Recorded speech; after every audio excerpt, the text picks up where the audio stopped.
Good evening, Titan Nation. How's everybody doing tonight? And welcome back to another edition of Titans and Truth. Once again, I'm your host, Chris, aka Blue Enforcer, and we got a very good show in line for you tonight as we go over the victory over the Ravens, and then also we have our two-tone blue star of the week and also dunce of the day, and then we're gonna go and pick my brain a little bit. And then we're going to basically talk about the Bengals game coming up. And I'm gonna put this question out now. And I want y'all to respond to it more towards the end of the show. And I will definitely answer the question. The question is. How are you feeling about the Titans being 5-3?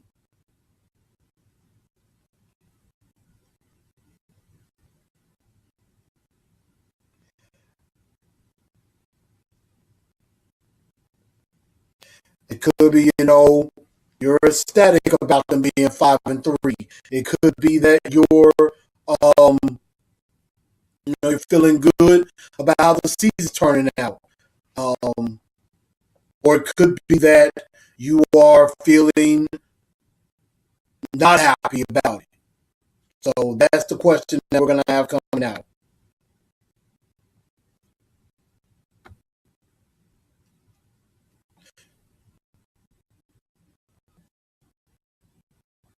Okay, so let's go ahead and get into this game. Basically, we have with the Baltimore Ravens. What's up, Adrian? How's it going? Angela, how you doing? Chris, how's it going? This game was a very interesting ball game. I was there at Nissan Stadium. I had a ball as always in section 143 as usual, and also just let y'all know, hey, if y'all are at the game, I usually go to my phone, so, inbox me on either Facebook, Instagram, let me know where you at. And I think I want to put a suggestion out here to all the Titan Truth fans. If you're at the game this Sunday against Cincinnati, I think we should all get together before the game and take a big picture in the north end zone. That's where I'm going to be at. I'm usually coming up in the north end zone. So I think I would really like that idea of a lot of us, whoever's there at the game, we all get together, take a picture, a big Titans of Truth fans picture in the north end zone before the game gets started or at halftime or even after the game. I would probably say either before the game or at the end of the game. So I want to hear from you on that, see if that's a good idea, something that we could definitely go forward with. So in this game, there were a lot. It was a very interesting game, to say the least. I think we saw a lot of good things come out of this game, but we also saw a few things that can be worked on. First and foremost, let's start with the good things. And I want to say, first off, Marcus was very, very solid in this game. Not a great game, but not a terrible performance either by any means. It was a very, very solid game for him. 218 yards with 18 to 29, and he threw 2 touchdown passes in the game. In the first half, it looked like he was doing very, very well. Second half, a little bit kind of got a bit conservative, and it looked like they were kind of settling a little bit. I know he was trying to kind of get to Davis a little bit. I think that relationship is going to get much better as the season goes on. Delaney Walker playing. I mean, I said it last week, and I've said it in some recaps, that if Delaney Walker can walk, even if it's on one leg, he's going to play. And that's exactly what happened. Delaney Walker played and was very effective. He had 5 big catches for 71 yards and played a major factor in this game. Corey Davis caught a couple of balls. I think more is going to come as the game goes on. And Rashard Matthews being Mr. Reliable as usual, caught a nice touchdown pass to begin the game and was hanging 10. And so I thought that was pretty cool. I think a lot of people have made some pictures about that. So that was actually a very, very crisp drive there in the first quarter that they ran through. So I think they started off well. Now, in the second half, it just, again, looked like it kind of went conservative. I think Terrell Trubisky kind of took his foot off the gas a little bit. But at the same time, there were some plays that were missed. The Mariota interception, I just think that was just a bad throw. One that I think 9 times out of 10 he doesn't make. And, there were some drops and things like that. But overall, I think the passing game was very well. The running game still worries me a bit. There were some plays to be had. Some of it was on the running back. Some of it was on the offensive line. And I don't know what to say about this offensive line right now. This offensive line could be playing way better than it is right now. Now, I do give the fact that the Tennessee Titans are ranked 10th running the football. Now, we should be a lot higher than that, and I think the numbers will go up. So we'll see how that goes as the season goes on. I think the running backs need to get into a rhythm, Derek or DeMarco.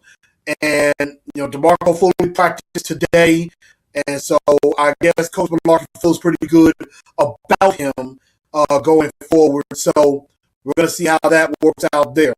But again, the offensive line, they got to get better. There was a sack on play that Schwinke lost his man in a block.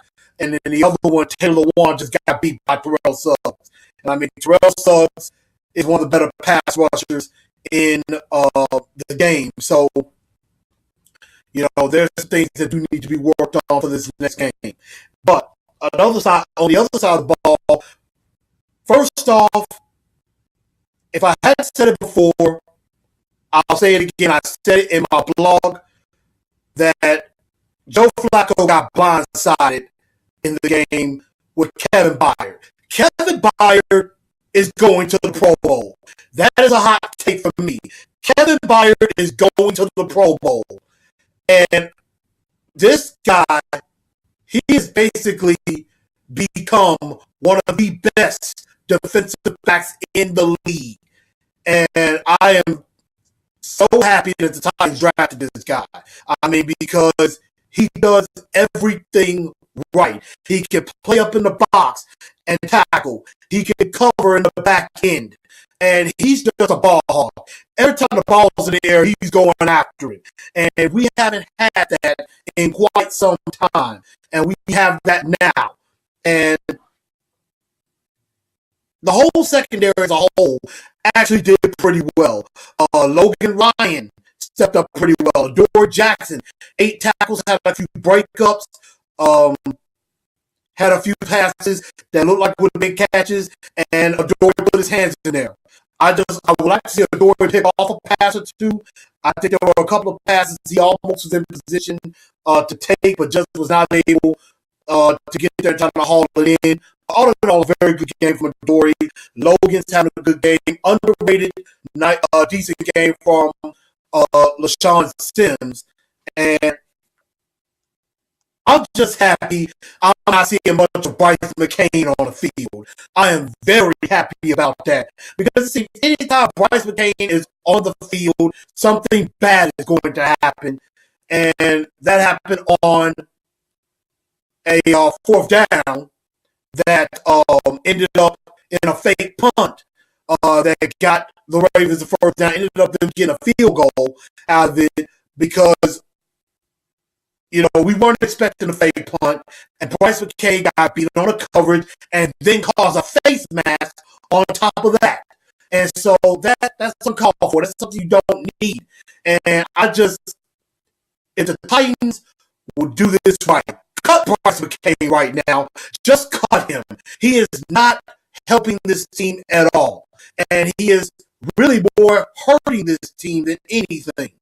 And not to jump off subject for a second here, that's a good question I want to put out to everybody here on Facebook Live and also as you're watching on YouTube. DeMarco Murray, I should have mentioned this earlier. DeMarco Murray, he's been hurt quite a bit. He's trying to play through the injuries, being tough, which I understand that, and I applaud him for it. Is he helping or hurting this team by being on the field? And maybe you should let Derrick Henry start, and maybe they should just, let DeMarco rest a week. What are y'all thinking on that? I want to get some responses about that as the show goes on. Is DeMarco being on the field despite his injuries helping or hurting this football team as we go on? So I definitely want to go into that. But Kevin Byard is a freaking star. Wesley Woodyard, I don't know where he's getting this from. Obviously, there is a fountain of youth somewhere in the city of Nashville. There is a fountain of youth, and Wesley Woodyard is drinking from it. And I'm telling you, I'm going to try one day to try really hard to see if I can get into a conversation, maybe see if I can tweet him or get them and see if I can find where this fountain of youth is, if there is one. Because Wesley Woodyard played out of his mind. 14 tackles on the day and a big stop on fourth down. Also, Malarkey and the coaching staff went back and looked at the tape, and really, they actually counted tackles too, and they say that he was in on about 20 tackles. I don't know how, but he made a lot of stops, and that is major with that. So, I mean, Wesley Woodyard he's playing at a Pro Bowl level as well. I definitely got to give props to him on that. Again, the secondary played very well. The running game just wasn't there. Now, on the other side, the pass rush. I don't know what's going on with the pass rush. It needs to be better. I mean, we got 2 sacks in. Jarrell Casey had a very, very good game with 5 tackles, and also he had his, I want to say his first sack of the year. And Big Carl Klug helped him on a sack as well. But other than that, I mean, you're not getting anything from Orakpo. You're not getting anything from Derek Morgan lately. And I don't know what's going on with that. I think they're maybe taking some bad angles on the plays, and they're just not getting to the quarterbacks fast enough. And they're giving more time for these quarterbacks to complete passes. And this coming up game, we're going to be facing Andy Dalton and the Cincinnati Bengals. Their offensive line is not very good either. And if we're not going to get pressure on the quarterback, then we got Pittsburgh after that. And if we don't start getting pressure on the quarterback, Ben Roethlisberger could pick us apart if we don't get more of a pass rush. So I'm very, very disappointed in that, especially with Orakpo and Morgan. Eric Walden is not really helping at all. And I'm going to officially label Kevin Dodd. I'm officially putting Kevin Dodd as a bust. Kevin Dodd is a bust. It's over for him. He needs to be gone. He's giving you absolutely nothing. Absolutely nothing. Which tells me John Robinson has got to get a pass rusher in the first round. We need a dynamic pass rusher in the first round. If we need to trade up a bit to go after that pass rusher, we need to do it. Because Kevin Dodd is not the answer. He's not getting it done. And I'm like that. Kevin Dodd's not doing it. And this pass rush better pick up the pace, and they better pick up the pace fast as the season goes on, because we're going to need that if we're going to do any damage in the playoffs. So that's just basically what I feel from this game as I was watching it. Now, with that being said, if you're looking live on Facebook, who are your two-tone blue star of the week? Who's your star of the week? Who did well for you? And who is your dunce of the day? Who stunk for you? Got a few responses from that, so we're about to find that out. And we're gonna, I'm gonna pause for a second, get some comments, and we are about to find out the two-tone blue Star of the Week and Dunce of the Day. And I'm going back looking at some comments. Give me just a moment.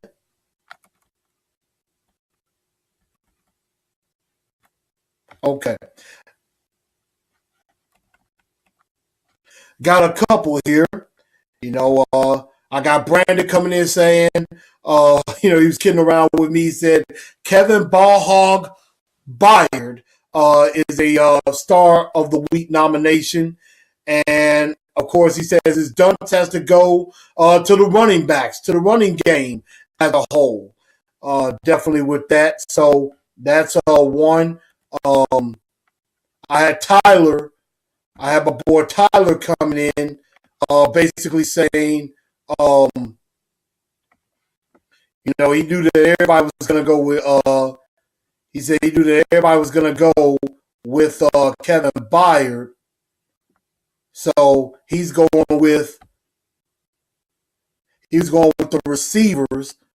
He's going with the receivers, that being either Corey Davis or Rashard Matthews.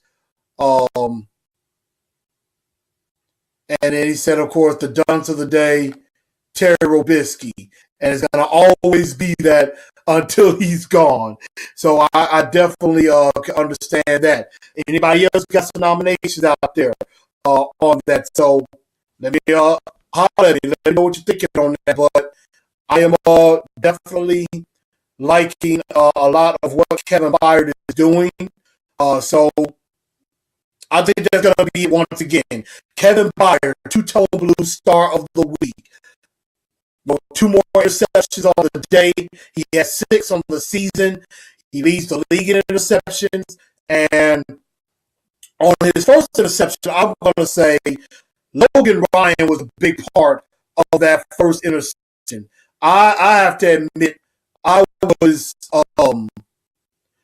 nervous about that pass because it looked like if Logan Ryan had turned around at the last second, that would have been one that Perryman would have caught, and it could have been a touchdown. But at the very last second, it turned back around, hit Perryman as he was catching the ball, went up in the air, and then bang, it was an interception. So I really like that from Logan Ryan and Kevin Byard. And then the second one was just a great one-on-one play by him alone.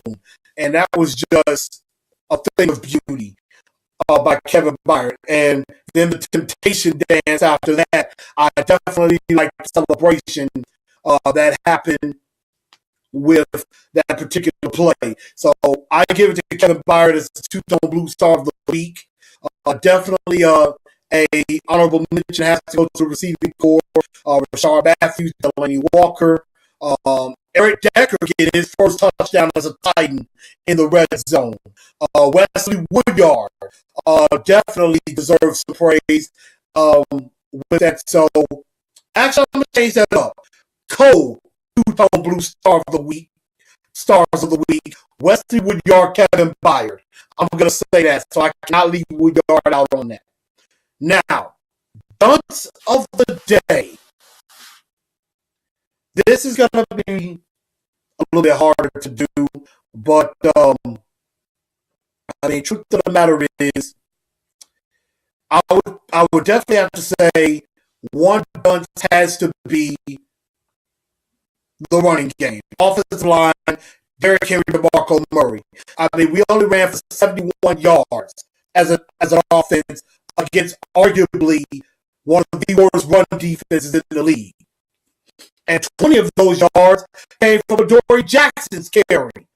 So if you take that back, you had 17 carries for 51 yards between DeMarco Murray and Derrick Henry. That's not going to cut it. That's not going to cut it at all. And I actually got to take that back. Marcus Mariota had a gain of 7 yards, so take that back 43 yards to be exact between those two. That's not going to cut it. If we're trying to be a playoff team, we've got to be able to run the football. We're getting into November, December, the cold weather months. That's the time that you run football the most. And if we're not going to be able to run the ball, we're going to have problems. So some of that is on the running backs, and also some of that is on the offensive line. I don't know what's going on with the offensive line. Maybe they're drinking too much Kool-Aid in the offseason. They're just thinking that, well, the same old, cut it. No, it's not. They better pick it up. Quit work, Taylor Warren was going off about Marcus getting hit and not getting the call, which I understand that. But perhaps talk about the fact y'all are not run blocking well enough. Hey, come on. You got to be better with that. That's what we need. That's what this Titan offense needs. So pick up the pace. Pick up the blocking. And the sacks are starting to show up a bit too. I mean, I want to say it was 3 sacks today on Mariota. That's unacceptable. Marcus Mariota should not be touched. Should not be touched at all by this offensive line. So they need to get their act together. And they need to get it together fast. So I definitely have to give the dunce of the day to our offensive line and the running game. So definitely the running backs, the offensive line, honorable mention being Arakpo and Morgan. The pass rush, just not getting there fast enough. We need to pick that up too. So those are our thoughts about that. And we are about to get ready to go into another favorite segment of yours and mine in just a moment. All right, we're about to get into Pick My Brain. Pick My Brain. So we're about to go on into that. And we're about to get, look like we got a question out here. And that is from my guy Brandon, which basically says, do you think that even though we haven't played a complete game yet, all 3 phases, that it's going to start because of the significance of the Jags schedule also, because if we beat them, it's our division. Now, we have not played a complete game yet this season. Yet we're 5-3. We're 5-3, and we haven't, really just clicked on all cylinders yet, which I think that is coming. Because once this team starts to click on all cylinders, I don't think there's a team in the league that's going to be able to stop us. And when you got the offense going, when you got Corey Davis going full steam, Rashard Matthews, the running game, Marcus Mariota is on a roll, defense is getting sacks, Adore gets a punt return back for a touchdown or a kickoff return. I mean, when we really start clicking, and I think that's coming. I think that is coming, y'all. That is going to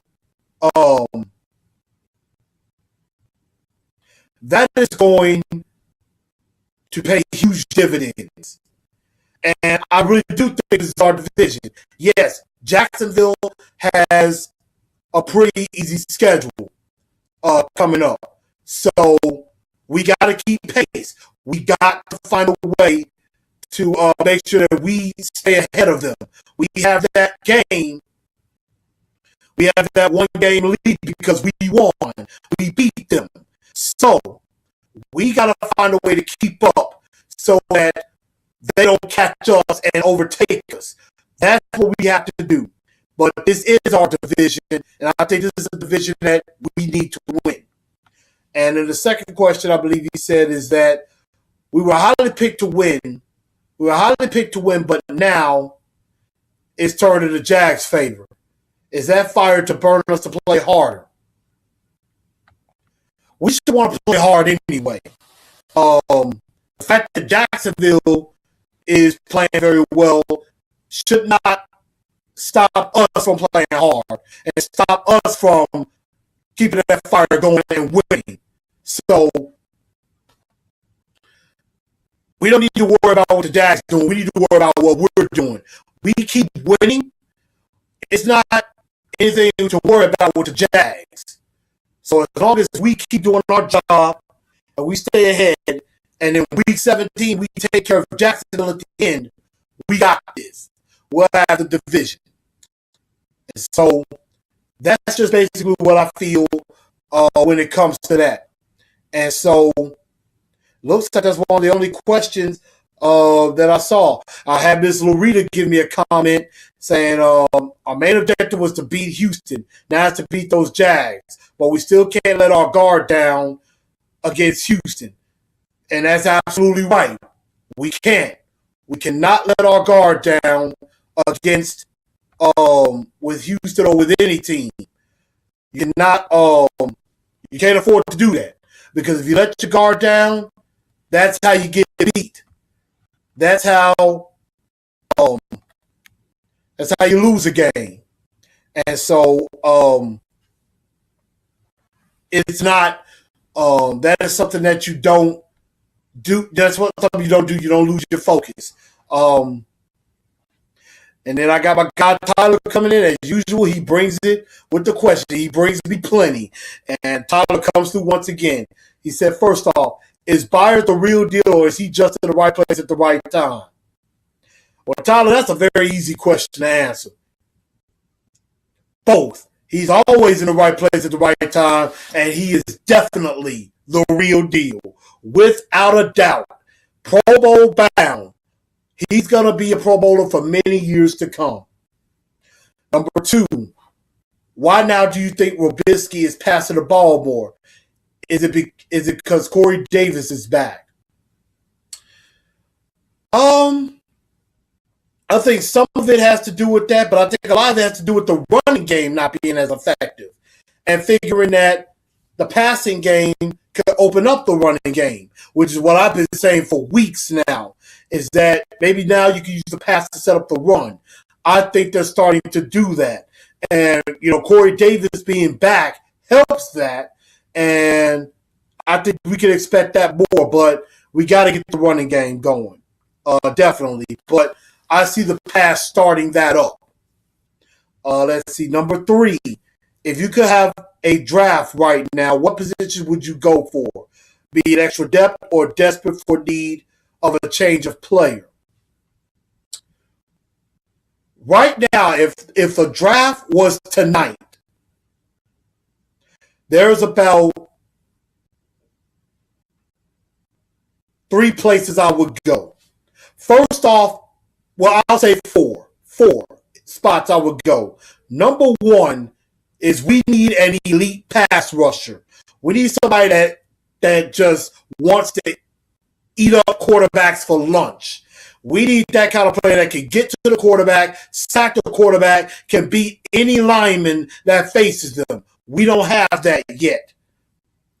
So I would say pass rusher is the number 1 need going into the draft. Number 2 is we need a stout defensive lineman. We need a 3-4 defensive end that can play opposite Jarrell Casey in a 3-4 front.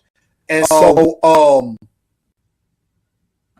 we definitely can use a big stout defensive lineman or nose tackle.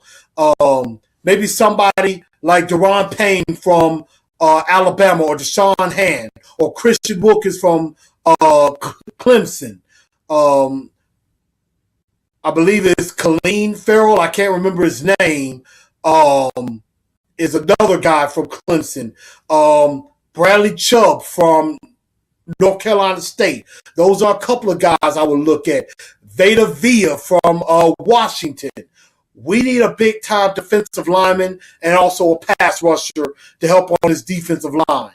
A third spot would be maybe a strong safety. I'm not convinced with Cyprian just yet. So I think we could look at possibly a strong safety there. And then last but not least, we need a guard. Maybe in the 3rd or 4th round, I would say we need to look at a guard, maybe to replace either Quinn Spain or Josh Klein. Most likely Josh Klein. That's kind of how I would look at that. Those would just be 4 positions I would look at. Pass rusher, 3-4 defensive end, strong safety, and a guard I would definitely look at. Number 4, pass rush, why Pass rush. Why is it not there this year? Orakpo is a beast getting to the quarterback. Casey, I see him getting double teamed a lot. The nose tackle on the other end are not putting pulling their weight. You're absolutely right about that. I don't know, that's been the question all year is about this pass rush. What's going on with it? Casey is getting double teamed quite a bit. And I mean, Orakpo and Morgan, they're losing one-on-one battles. And so something's got to give, and I don't know what that's going to be with that. But, and absolutely, there's not another defensive end on the other side to take the pressure off. So that's why I was saying with the draft question, we need a pass rusher or defensive end, or 3-4 defensive end. Let's see, number 5. I want us to have a good year, but even if we make the playoffs, do you think the organization will still keep Trubisky? Everyone's happy when we win, but if you know you could win a lot better, wouldn't you go that route instead of keeping the same tools? That's a very good question. That's something that probably needs to be evaluated. I think if they make the playoffs and win the division, and if they see the offense really taking off, then yeah, I could see where Trubisky stays. But if it's still a question about the running game toward the end of the year, and we're just squeaking into the playoffs, then I could see where maybe a change could be made if Malarkey sees that maybe a better offensive coordinator is out there who could call plays a little bit better. Maybe there is a shot that there's a change. I think definitely a change does need to be made, but I'm not sure if that change will be made just yet. Number 6, Murray is not 100%. Will the team say Henry is going to be starting? Henry's going to be starting. We really want you to lay back. Do you think there's a selfishness about Murray? He has to hear people saying they want Henry, and Murray is getting old. So do you think there's some kind of wedge brewing? That's a very good question, too. And see, that's why I said the question earlier. Is DeMarco Murray helping this team or hindering this team because of the injuries? Obviously, he's not 100% right now. There was a particular play where he caught a screen, he caught a quick pass and was running, and it looked like he pulled up a bit. And if he had that burst and that explosiveness, I think he scores on that particular play. So, I mean, I think there's something to that. And I mean, Malarkey keeps saying, yeah, DeMarco is a full participant. He doesn't seem to be held back and looks like he's good to go. I don't know if there is selfishness or maybe naiveness on the part of Malarkey that he just won't sit DeMarco for a week and let Derrick Henry run it. I don't know what it is, but maybe that does have something to do with it where everybody's saying they think Derrick Henry should be in there and not him. Maybe that is driving him with that. So I don't know. I think right now Murray is doing a little bit more hurting than helping the team if he's not at full strength. If he's not 100%, it's not helping us at all. But honestly enough, Derrick Henry is not doing that much better. I mean, he's made his mistakes as well. He couldn't make a 3rd and 1 early in the game, and usually that's a play that we would be like, Derrick Henry's got to be in there. He would make that play. He didn't make it early in the game, so that's a very good question with that I don't know yet. Number 7, I hear Sue is not in the Dolphins' plans. He will want a lot of money, but do you think the Titans might kick the tires? No. As a player, I think Sue is very good. He's good for the 4-3. I don't know if he's good enough for the 3-4. Also, again, as I would say, Malarkey's a high-character guy. Mike Malarkey and John Robinson, they want high-character guys. They want guys who are team-first guys. And Ndamukong Suh is none of that. He is not a team-first guy. He's about himself. He's a bit dirty, and I don't think we want that on our team. If he's going to come in and contribute and help us out, then yeah, that could work. But I don't see that actually happening at all. I just don't see it happening. Lastly, Jim Bob Cooter for the Lions. Could you see him as our offensive coordinator? I think he's going to get some head coaching opportunities as far as I'm concerned with that. So I don't see him going from the Lions to the Titans in the same position. If anything's going, he's going to be trying to go for a head coaching position. So I don't know if that's actually going to happen with that. And then I got my guy Adrian Martin coming in, my brother Blue 5. Let me see what he's got here for me. He was going back to Star of the Week, Kevin Byard, which I did give that to him. Dunce of the day, he said Terry Robisky, the play calling is awful. I know we're really harping on Robisky, and I, for one, have been at the center, have been on the front lines of that. And I don't disagree with that, so that's definitely an honorable mention. Question he had. From an offensive personnel perspective, what type of player or position are we missing? That is, Anthony Fasano going back to Miami really hurt. I did not know that was going to hurt us this bad, but when he left to go back to Miami, that definitely was a big hit on us. But I think we need to fix up the interior of the offensive line. I think that's where some of our issue might be. So I think a guard is definitely in the works. I don't know if that'll be through free agency or in the draft.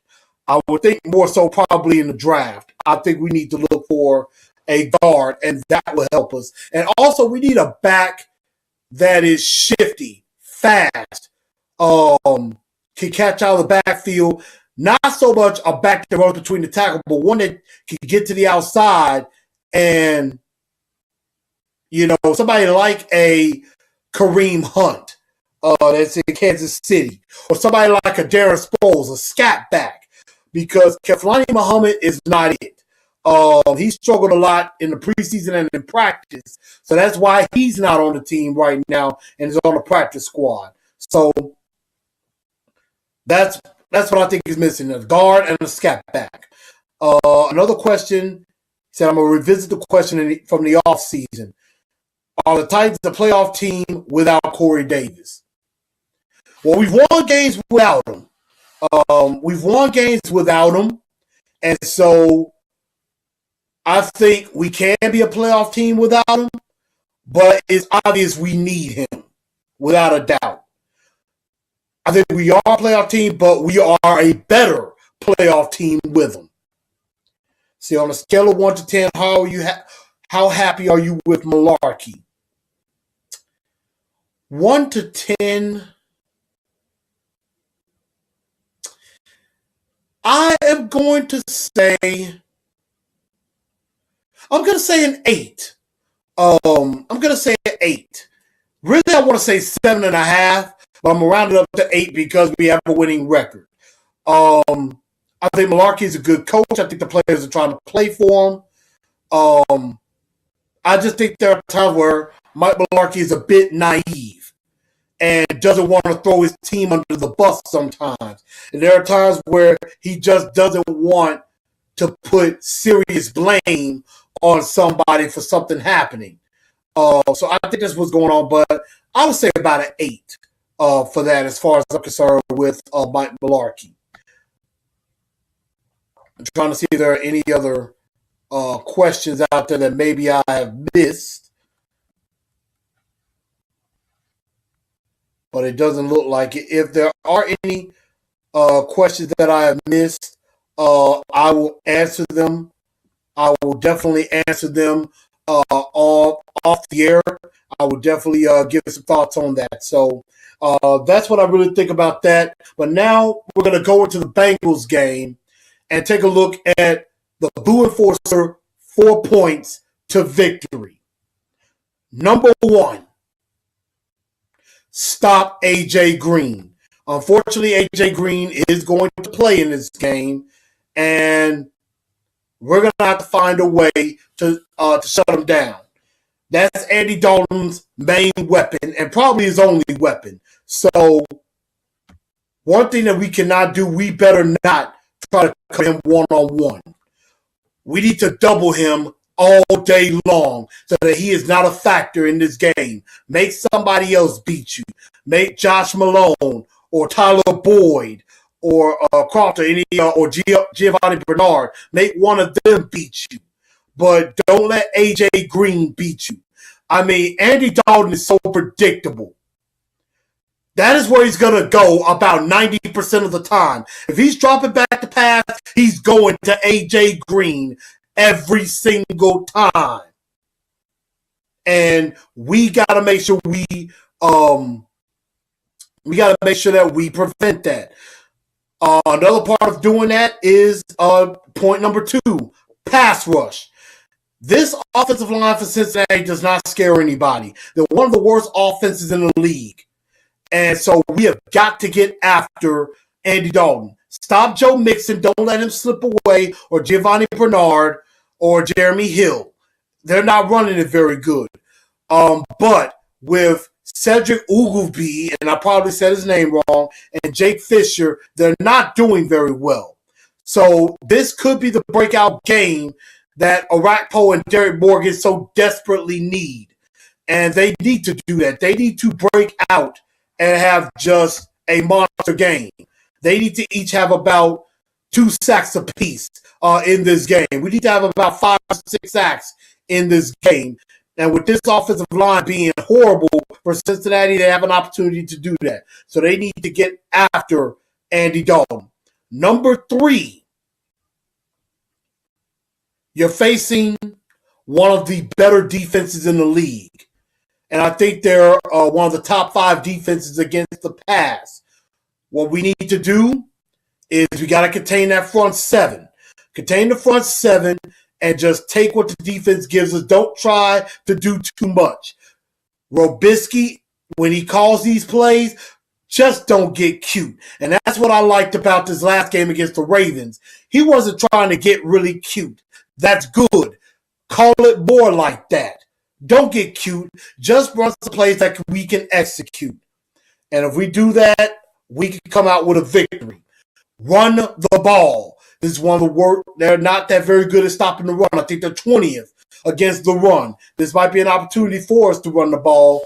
But if once again we're not getting our running game off the ground, I mean, it's not going to pay us dividends at all. So we have got to do that. Run the ball and take advantage of opportunities and pass the ball as well. We got to be efficient on the offensive side. Last but not least, unleash Marcus Mariota and Corey Davis. But with that, the offensive line must step up. The offensive line, they're going to be going against a pretty good front 7 with Geno Atkins, Michael Johnson, the dirty Von Craze, as I like to call him, crazy Von Craze, Vontez Burfict. Again, that front 7 is very good. So we need to contain that and let Corey Davis go free. Let him take off. Now, they do have Adam Pac-Man Jones on the other side. They got George Iloka, who's a very good and solid safety with that. But I think this team is a team that we can go on. We proved it against the Ravens that even if they have a good pass defense, we play our game, we can do some very good things. So those are my 4 points. Pass rush. We said pass rush, get after Andy Dalton. Don't get too cute offensively. Take what they give you. Get the run game going. And last but not least, if I hadn't said it, this might be point number 5. If not, this is point number 4. Turnovers. Let's get some turnovers, and we can really take advantage of this game. This is a game that I think that we could really, really win, and we should win convincingly going into Pittsburgh. This is going to be a very good tune-up game for Pittsburgh. And I'm going to throw in a 5th point if I haven't. Do not overlook Cincinnati looking towards Pittsburgh. Do not overlook them. Because if you overlook If you overlook Cincinnati, they're going to beat you. And you don't want to do that. You definitely don't want to do that. So that's those are my 5 points to a Titans victory. And I want to give those 5 points of victory. Sponsored by Rose Jewels Boutique and my girl Allison Nicole Conley. Hit her up if you're looking for some jewelry. Ladies, I know y'all want to have that fresh jewelry around your neck or your earrings or bracelets. Hit her up about that. She can make it in the ways that you want it, where you are unique and you stand out. Fellas, she can make good jewelry for you as well. You know, she can make those cool necklaces that we can wear around our necks. Bracelets or something like that for us too. So she makes it for guys as well. Hit her up at rosejewelboutique.com, or you can look for her on Facebook at Rose Jewel Boutique or Instagram. And also my cousin, LaCrystal Cleveland. This shirt that I have on right here, this Titans and Truth t-shirt, she made it herself. She made it for me. Crafts Magic Creations. You can find her on Instagram, and also look her up on Facebook as well. And tell her that Chris Newell of Titans and Truth sent you. And if you want a Titans and Truth t-shirt like this one, she can make it for you. She can definitely make it for you, and she'll give you a price on that. So you can definitely check that out. But to get out of here tonight on the last topic, I wanted to hear from y'all and see, what do y'all feel about this Titan team being 5-3? What are your feelings about this, the record during this year? And I'll take comments either on the Titan Truth fan page. You can check it out on YouTube. Give me some comments and let me know what you think. But I think this, 5-3, we're doing good, but we're not where we need to be. We have yet to click on all cylinders. We have yet to play a complete football game. Once we do that, I think sky is the limit. I like where we are, but we can be better. And right now, we have got to separate ourselves from Jacksonville, because Jacksonville is coming, and their schedule is set up for them to look very good. Now, the schedule on our end is looking to look pretty good as well. We each have a tough game coming up. They have a tough game against Seattle. They also play the Chargers this Sunday. We have, of course, a tough game against Pittsburgh. And then, of course, we got Indy and Houston, the division games. And we cannot forget, we have an up-and-coming Rams team as well later this year. A game that I would have easily marked a win. We can't say that anymore. This Rams team is very, very good. So we got a couple of tough games coming up that we need to take care of business on. And we just got to stay a game ahead of the Jacksonville Jaguars. So that's what my feeling is about the Tennessee Titans at this particular point. I'm trying to see, not getting too many comments on here, y'all. This is a audience participation type show. I want to hear from y'all. I want to know what y'all think. So, that's how we keep this thing going and keep this thing better. So,